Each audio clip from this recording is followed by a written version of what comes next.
cover just enough background so that you understand where I'm coming from when I talk about these methods and the kinds of problems that I try to solve with them. I'm not going to be able to cover the long history of model interpretability methods in one sitting. But then moving on from that, we'll talk about three separate model interpretability methods, and these are all pretty popular in the industry. So individual conditional expectations and partial dependence are very similar, almost identical methods. And then Shapley values, which are my personal favorite. Cool. All right, so I'm going to go ahead and get started with this, with the background. And the first thing that's most important before we go any further is, what do I mean by model interpretability? Model interpretability can mean a lot of different things to different people, and it's always very context dependent, but I'm going to go in the broadest possible sense, and anything that allows a human to understand a model's behavior more so than just a box that outputs numbers, that's going to be a model interpretability method. The better they understand the model, the better the model interpretability method, and the better the model interpretability method reflects the true behavior of the model, the better the method. But just as broad as possible of an umbrella for model interpretability there. And the level of understanding required to meet the expectations of someone's own personal view on model interpretability is really going to be problem dependent. So in a case like credit scoring for a loan application, all you really need to provide them is a single metric about their application that pushed them over the edge. And someone, you might say, your external credit rating was just a little too low. That's why we rejected your application. Whereas something like a medical field, if someone, you give them a model output that says that they have a high risk for some disease, there might be a whole bunch of factors that go into that particular risk, and you would need to explain all of them before someone was even partially satisfied with the behavior of your model. So it's really context dependent. But today, just the broadest umbrella we can possibly cast. And thankfully, we have a great example of model interpretability from good old statistics here, and that's with linear regression. I love the linear regression model interpretability method because it's really the gold standard, right? It's the perfect model interpretability method. If you give me the model coefficients, especially for something like this simple regression, I can exactly tell you exactly what the model produces. So as we change X by 1 unit, we expect the value of Y to increase by beta 1, and the model predicts that value. That's how linear regression works. I'm sure we're all pretty familiar with this. So ideally, we would need the same level of understanding from all of our model interpretability methods, but that's currently not possible. Other models offer the same level of interpretability though. So decision trees, I would say, are rather interpretable. If you give me a single observation, I can take you down a decision tree and I can explain exactly what each split in the decision tree is doing. So I can say, this variable of your observation is greater than this split, so it goes over here. And then I look at this variable and it's greater than this value, so it goes over there. And then I end up at a leaf node, and all the other observations that ended up there had an average target of this. So I'm going to say that, my best guess of your observation is that its score is that. It's very interpretable. As long as the tree is not too incredibly deep, you can reasonably explain to a person how the model is operating on any particular observation. But then we move on to something like random forest.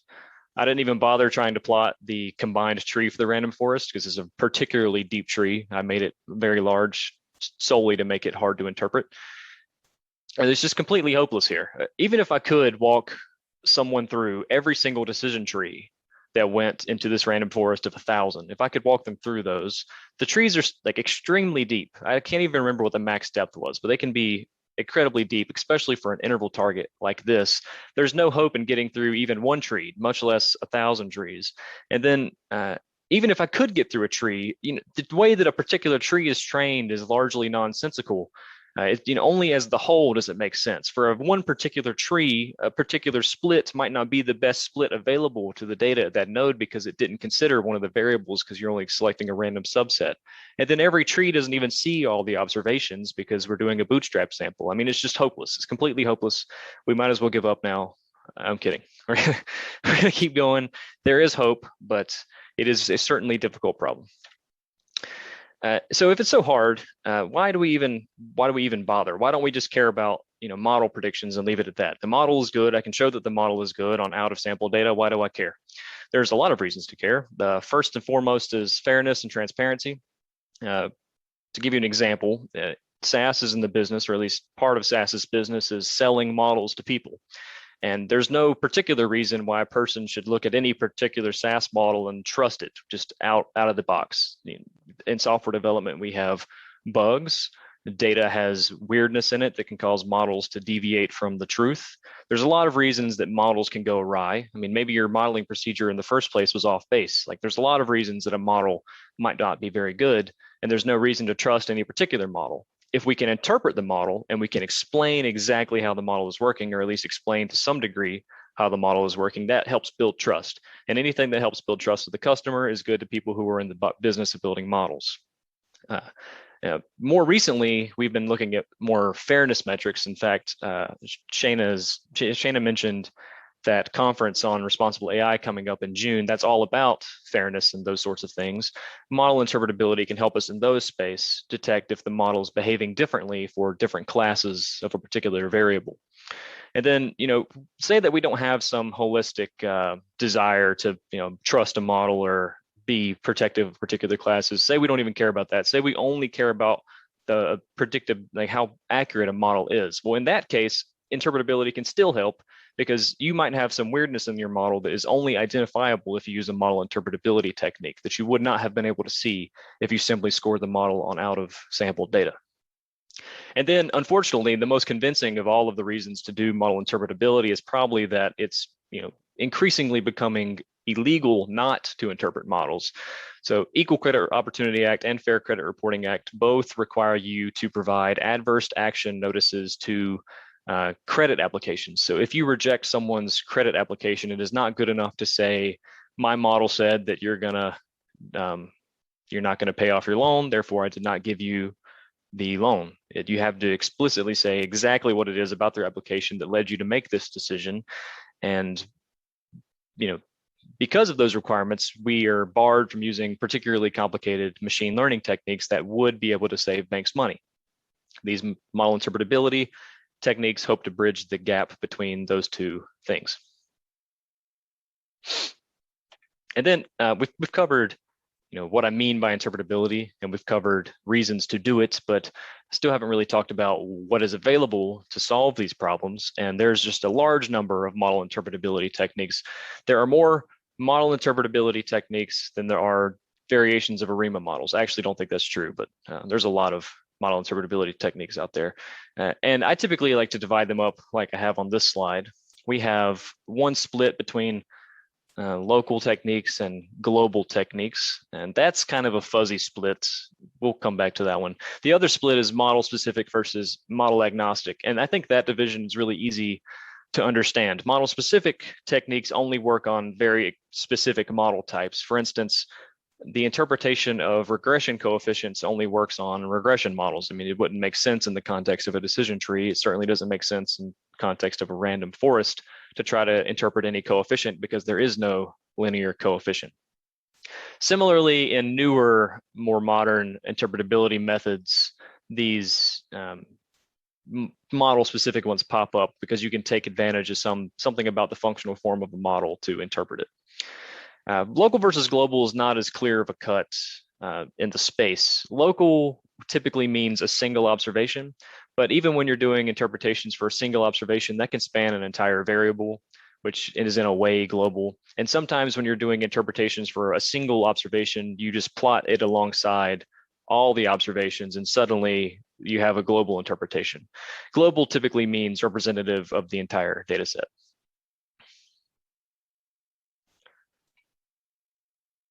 And then today, I'm mostly going to be talking about model agnostic interpretability.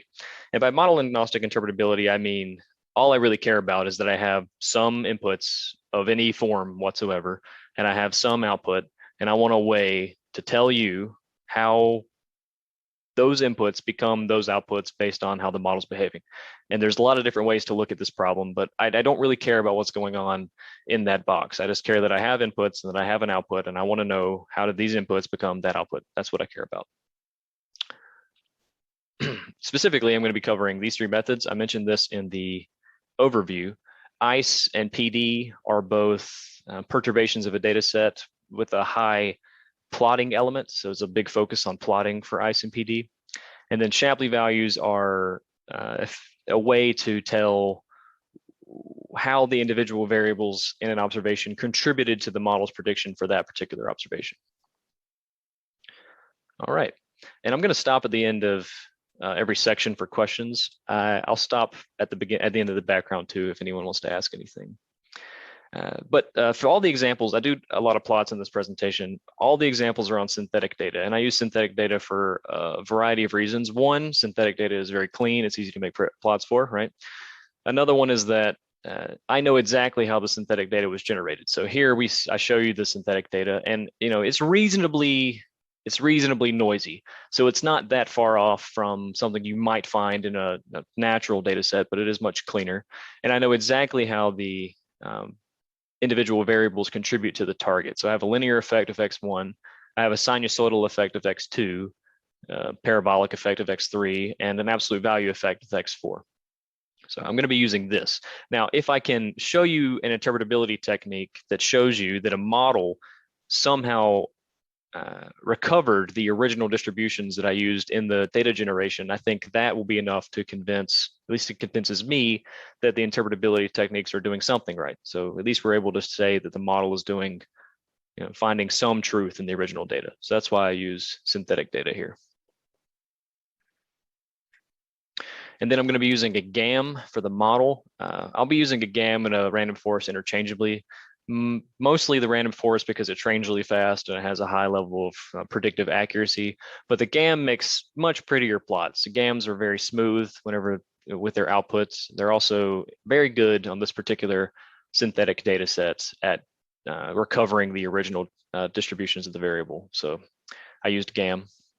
And I did cheat a little bit. The X1 effect was not allowed to use a spline, so you'll see it being a very straight effect. Okay, does anyone have any questions about the background before I move on to ICE? I mean, it's probably not a lot of questions until we get into a method, which is fine.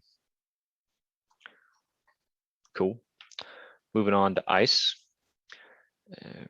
The way these sections work is at the very beginning, I have a overview of how the method works, and then I walk through some plots demonstrating using the method on my synthetic data. So for individual conditional expectations, what we really care about is answering the question.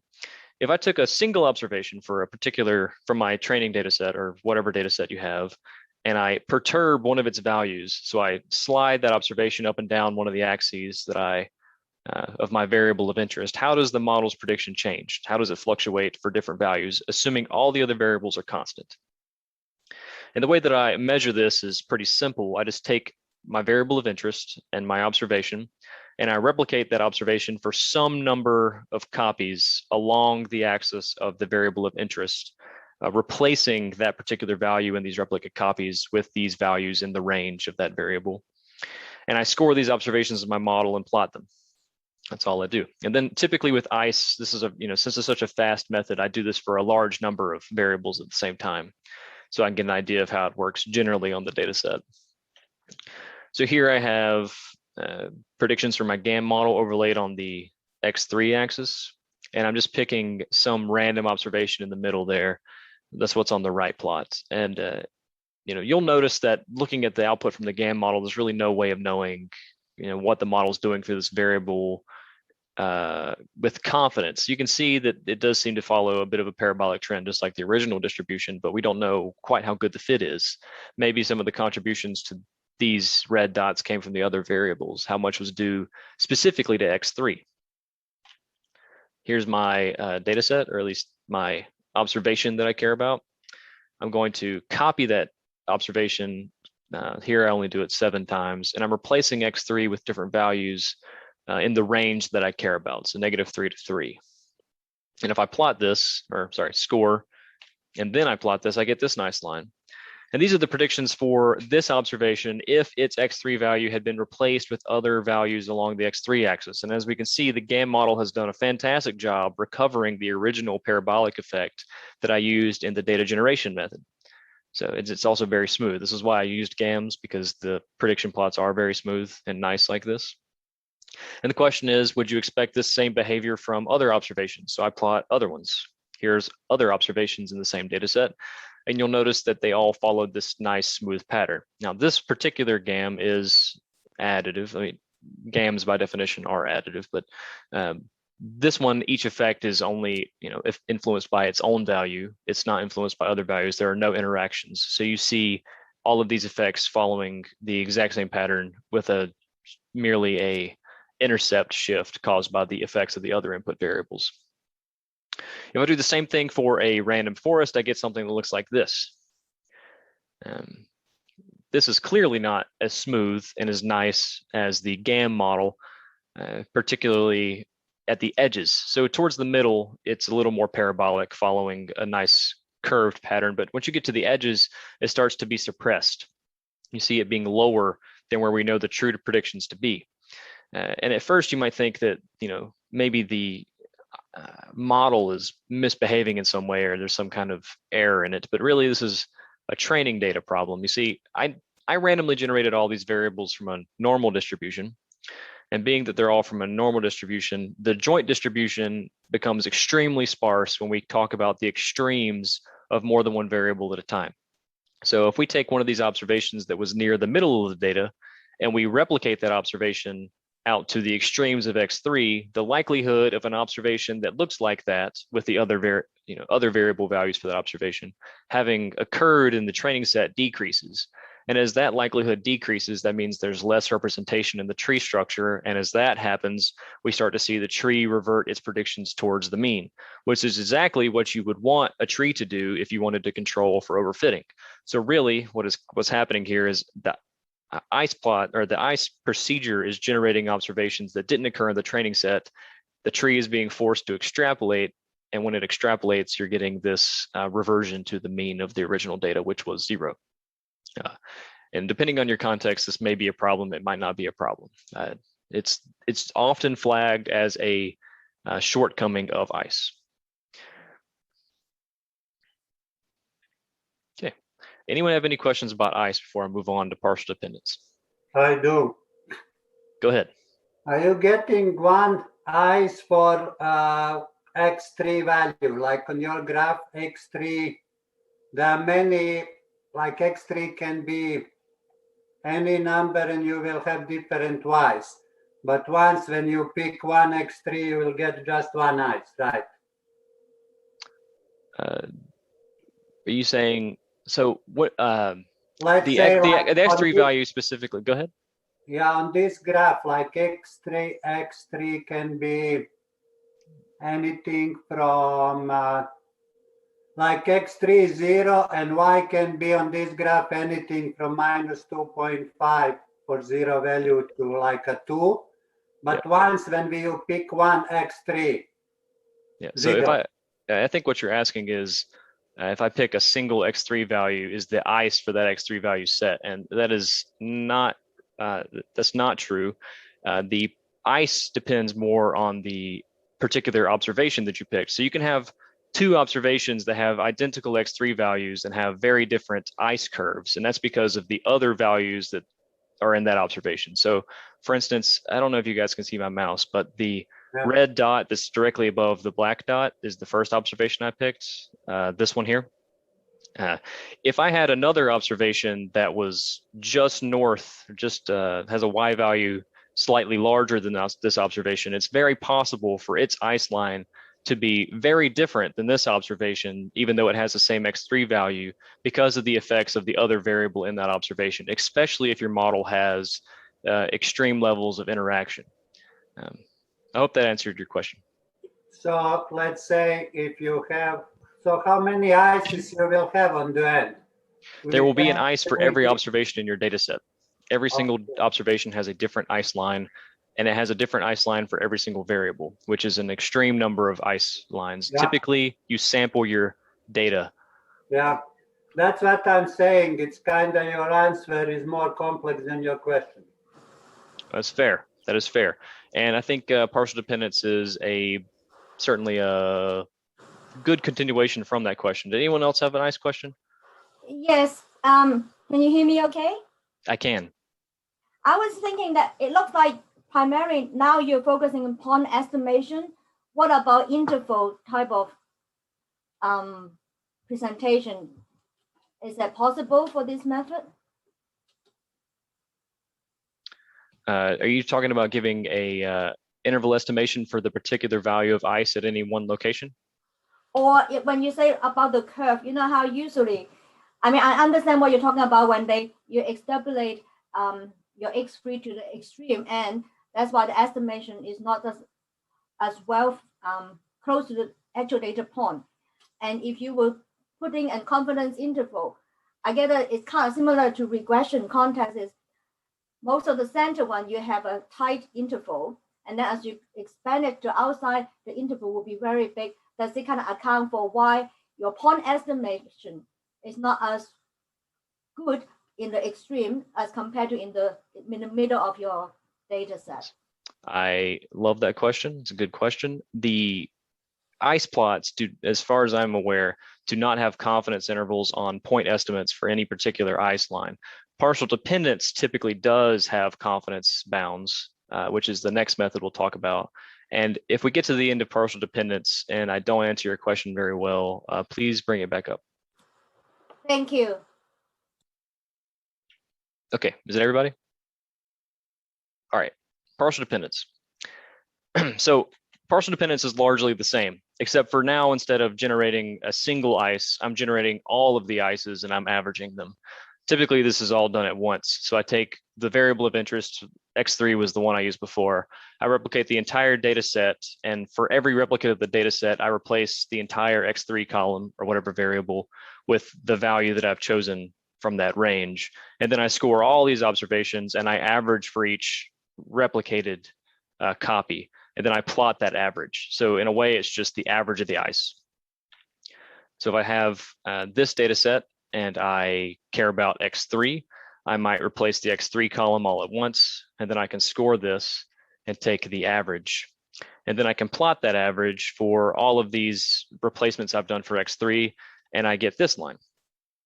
This is different than ice because the partial dependence of a particular model for a particular data set is entirely dependent only on the value of the variable in question. So I can say something about the partial dependence of this model of x3 at 0 for this training data set. It is training data dependent. If you have fluctuations in your training data, the estimate of partial dependence will change. And to quickly answer Grace's question, I don't show any good plots here, but since this is an average, since every particular plot, every particular point on the PD curve is a mean, I have some idea of the distribution of observations that went into that mean, and you can plot a confidence bound. Whether or not you can draw statistical conclusions on that confidence is to be seen, but people typically do plot them. It is available in the packages. I don't include it here because there is some discussion about whether or not you should be plotting the distribution of the mean, which is the partial dependence, or if you should be plotting the distribution of the individual ice that went into that mean, which is a much bigger distribution. And Grace, you would see I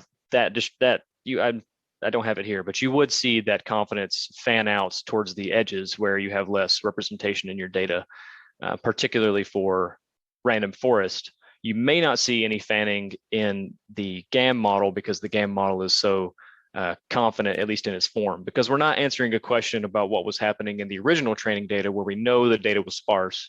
We're answering a question about how the model behaves in these regions. And as far as the GAM model is concerned, those regions are perfectly scorable and there won't be much variation. Thank you. No problem. Okay. And then with partial dependence, with ice, we typically plot more than one observation at a time. But with partial dependence, we plot more than one variable at a time. So we can end up with something that looks like this. And it turns out for a GAM model where you haven't specified any interactions or anything weird with the spline effects, the partial dependence of a GAM model follows the component plots for each of the individual components in that model with an intercept offset. So here we're seeing effectively the component plots for this GAM model, but represented by the partial dependence method. So you see a linear effect from x1. We see the sinusoidal effect from x2. We already saw the parabolic effect. And then the absolute value effect from x4 has been smoothed a little bit. If I was modeling this to be highly accurate, I would consider adding a few more knots near 0 to try to get that curve more pronounced. But I didn't want to do that here because it would be cheating. And anyway, we know that the game model seems to have gathered something true from the original distribution. And with this, we have some level of confidence about its ability to score on this data. Random forest has this plot. You'll notice that the plots generally follow the same trend as the GAM. You do see some of the suppression in the extremes of the variables, like I mentioned earlier, with the other random forest ice plots. For instance, x1 is a linear effect, but you see it kind of tapering off like an S curve.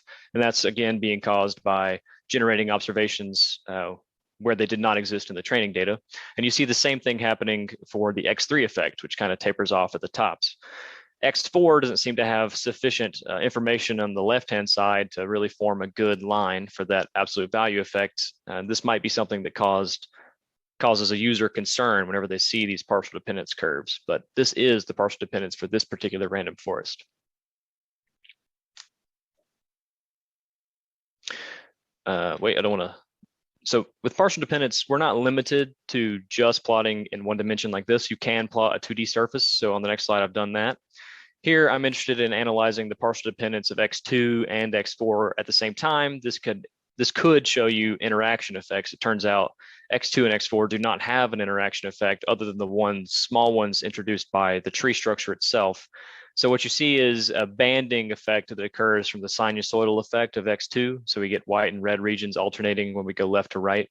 And then we see some of an absolute value effect when we go from bottom to top, as we get a lighter region at the bottom, darker region in the middle, lighter region at the top from that absolute value effect. So it is possible to plot it 2 variables at a time. And this is a great way to look for interactions in your model. Okay, any partial dependence questions before I move on to Shapley values?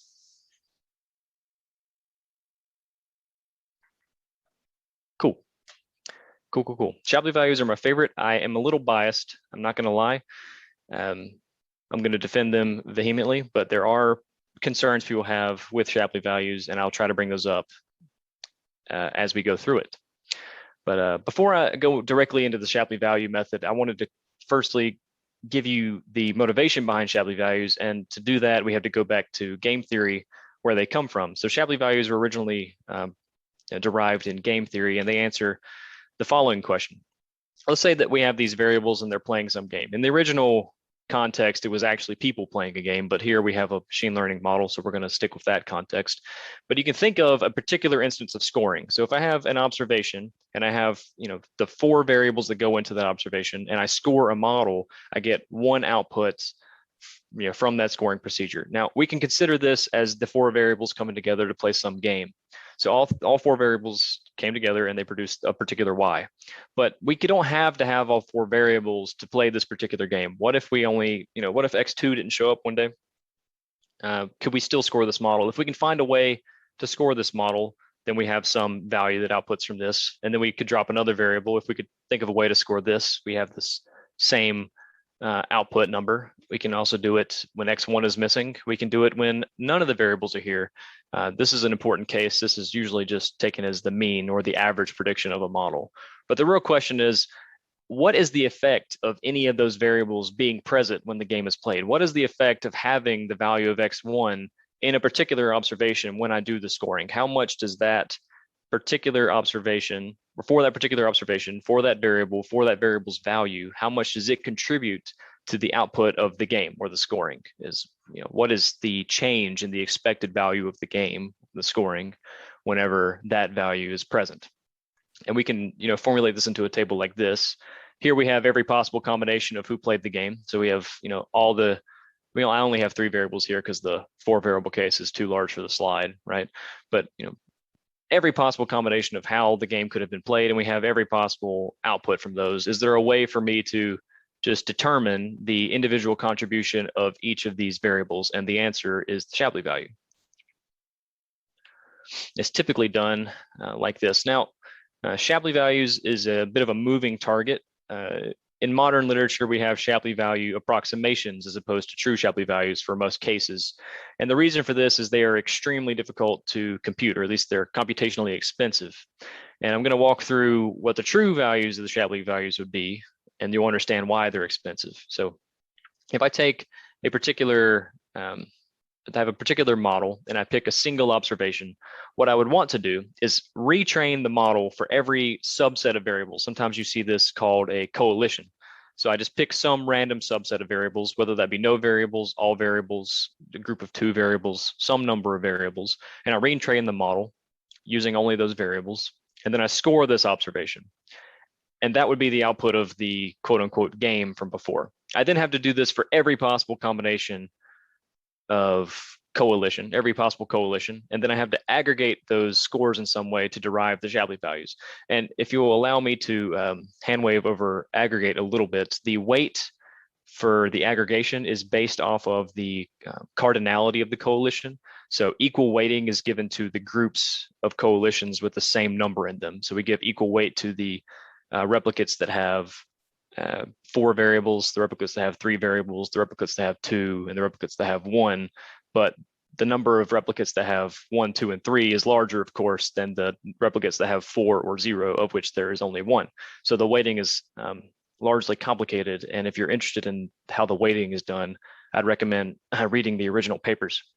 But the idea is we have to retrain this model 2 to the m times. And for modern machine learning models, the original context for model interpretability was that our models are too complicated in the first place to interpret in a natural way. And being that they're complicated, they take a long time to train.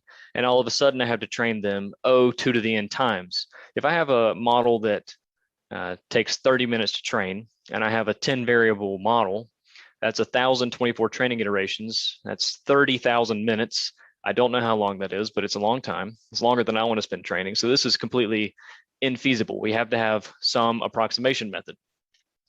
And the most popular approximation method, or at least the first one, was an expected value approximation. So if I'm interested in seeing the effect of a particular variable on a particular observation, what I can do is I take the original training data set and I set every observation in that training data set equal to the value that this variable took in the observation of interest. I can score the original training data and take the average, and I can score the perturbed version of the training data and take the average, and I can measure the differences in these averages. So that would be the average effect on the model's prediction for taking any particular observation and setting its variable's value equal to the value in the query.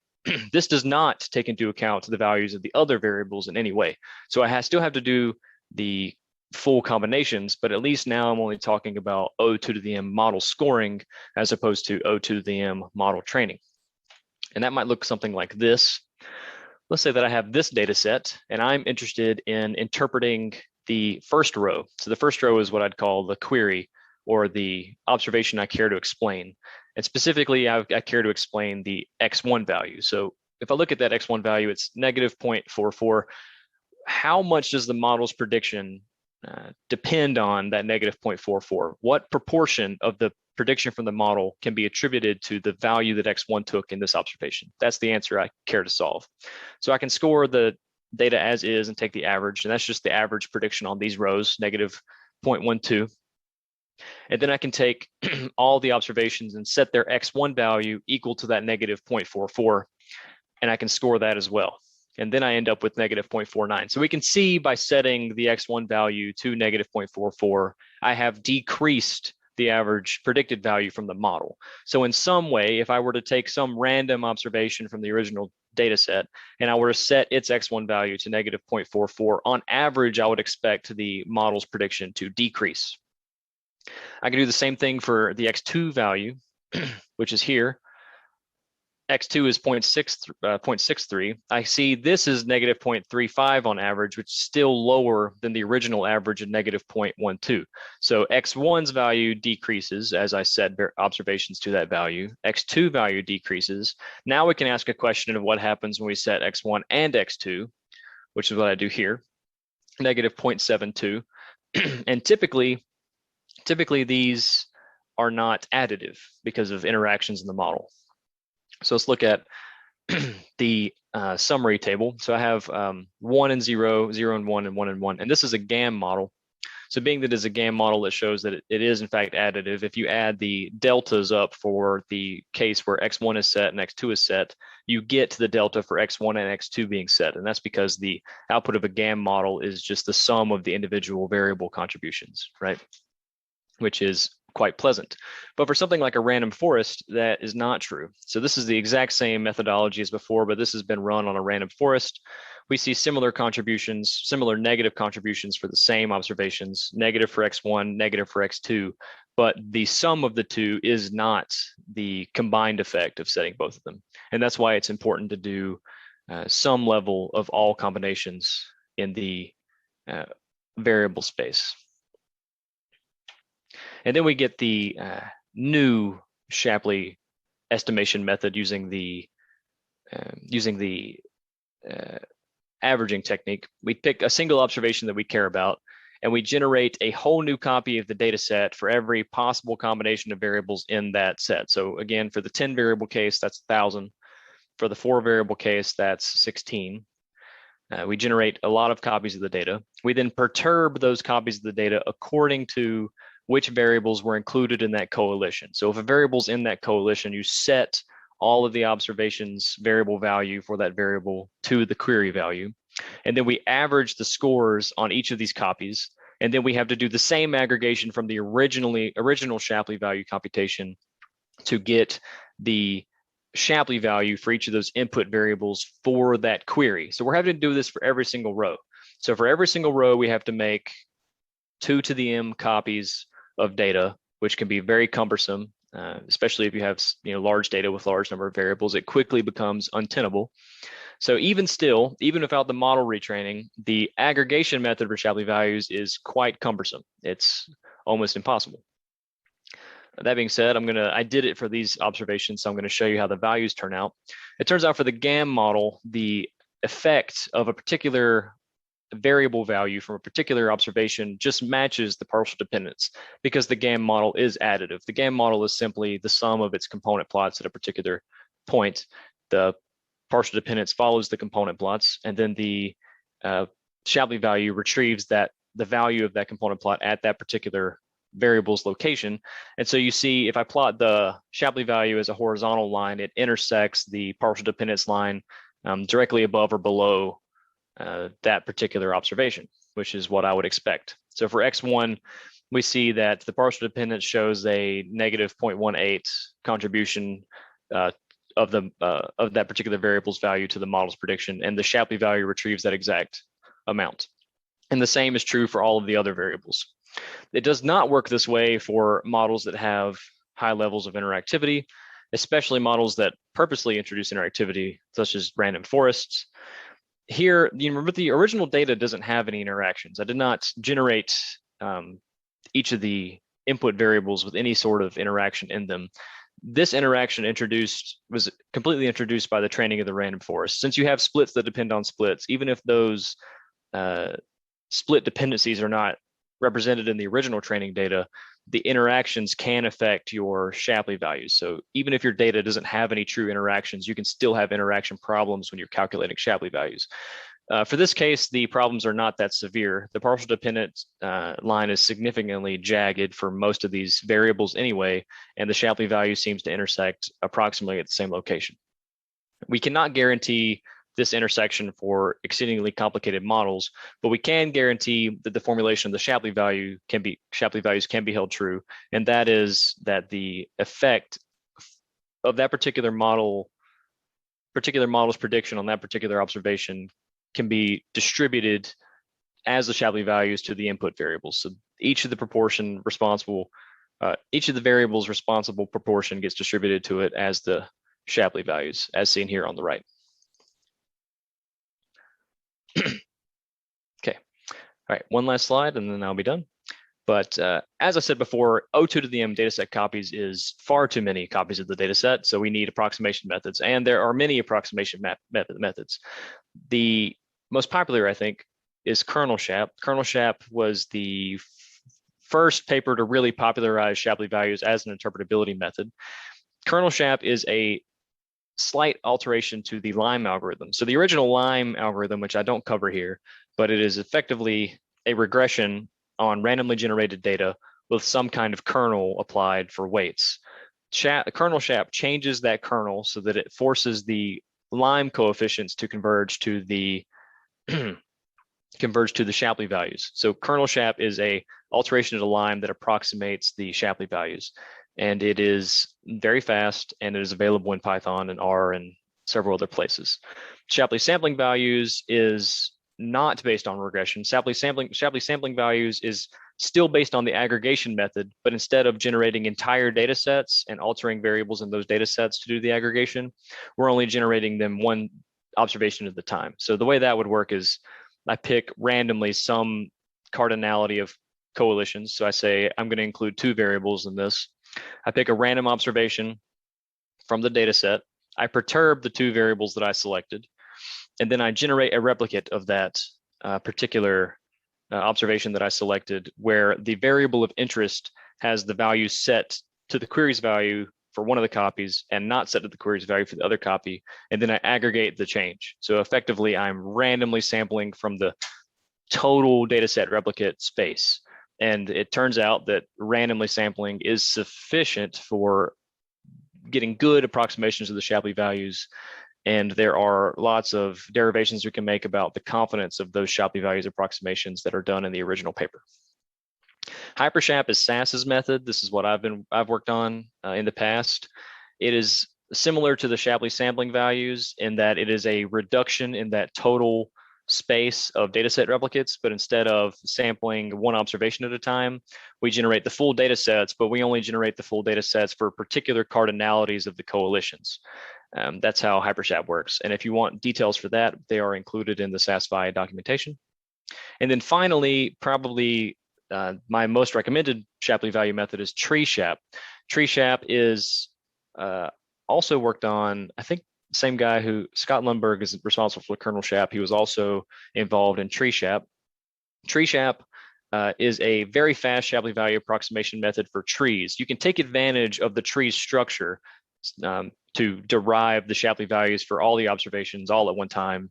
And that becomes very valuable whenever you need the Shapley values for a large number of observations, because most of these other methods are extremely cumbersome, even for one variable in one observation. Getting all of the Shapley values for all the observations for all the variables is impressive, and Treeshaft does it extremely fast. So if you're using a tree model, definitely use Treeshaft. The only problem is Treeshaft does not work on other model types, so it is not model agnostic.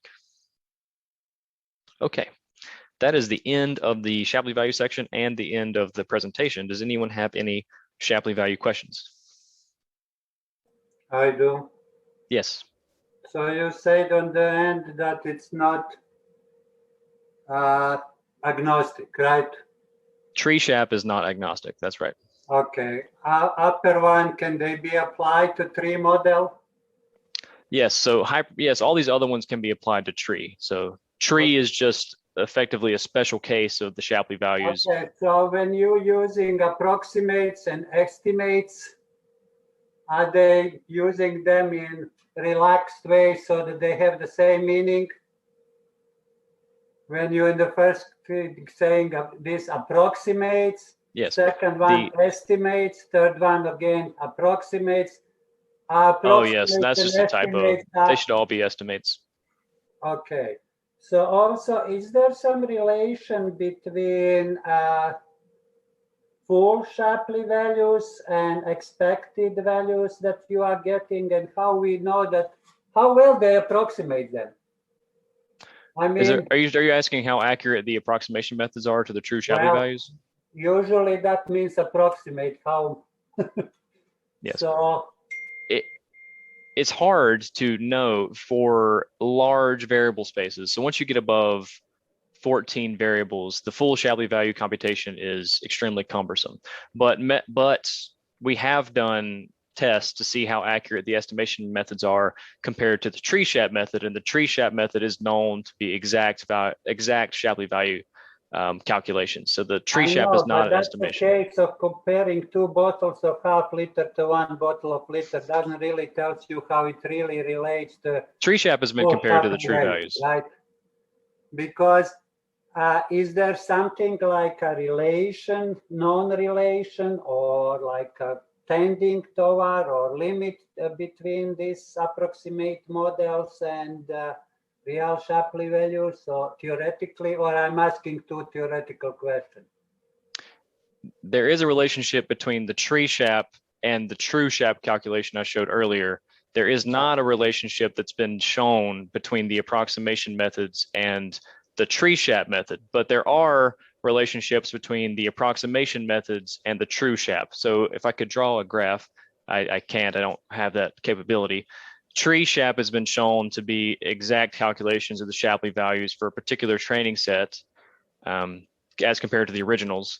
These other methods have shown to be non-biased estimates of the original Shapley values.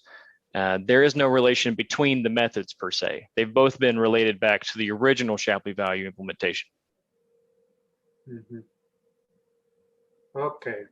So Yeah. any The best theoretical outline for how confident we can be about the Shapley value estimates is covered in the Shapley sampling values paper written in 2010.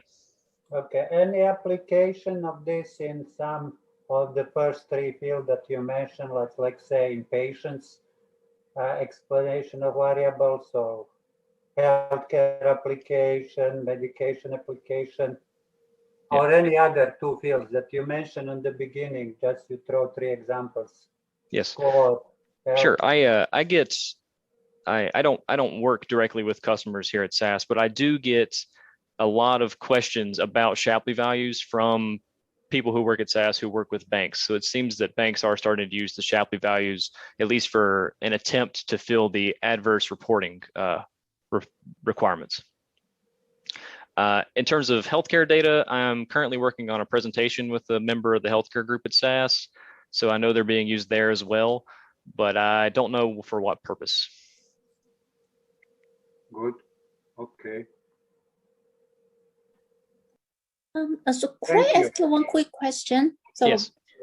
So maybe I missed the introduction, and so could you comment on the impact of when the X variables are highly correlated, and for these Shapley values, I wonder how does that, whether it has implication when you have X1 through X4, but if they are, some of them are almost redundant, is there the implication when you calculate these Shapley values? Yeah. Instances of high correlation in the Shapley values or any kind of interaction effect is going to affect the number of samples required in the Shapley sampling values method specifically required to get a good estimate of the Shapley values, because for different perturbed samples, you could get drastic variations in the expected change in the prediction for that particular observation because of those correlations. But with a sufficient amount of observations for those sampling methods, you will get it would still converge to the truth. The same is true for kernel Shap.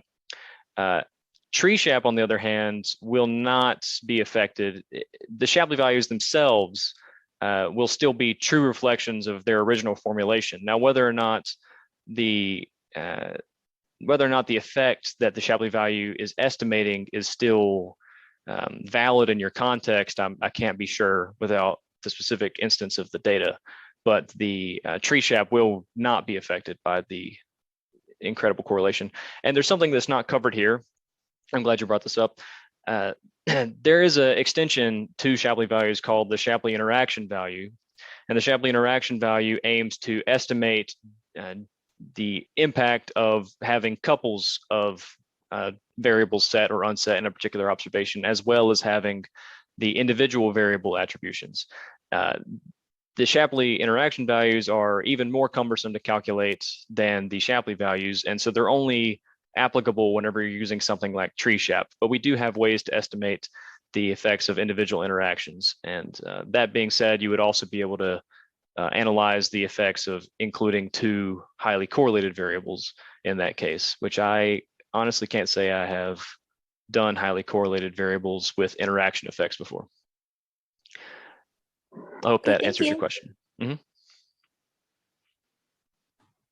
A related question is about what to do with squared terms, cube terms, etc., which you had in some of those, because you can't change x1 without changing x1 squared, and vice versa. Yeah. So for the Shapley, so if I have a model, like say, let me just go back to my GAM slide real quick. That's not the GAM slide. That's not the GAM slide. So all the Shapley value approximations are going to be model specific. So when you're talking about this x1 term and x2 term, x1 term, x term and x squared term, let's say, the model itself is what cares about the difference between those two things. So for something like a GAM, if you included an x term and an x squared term, you would be able to derive two different component plots for the contributions of those two variables. Whether or not that's something you should do is up in the air.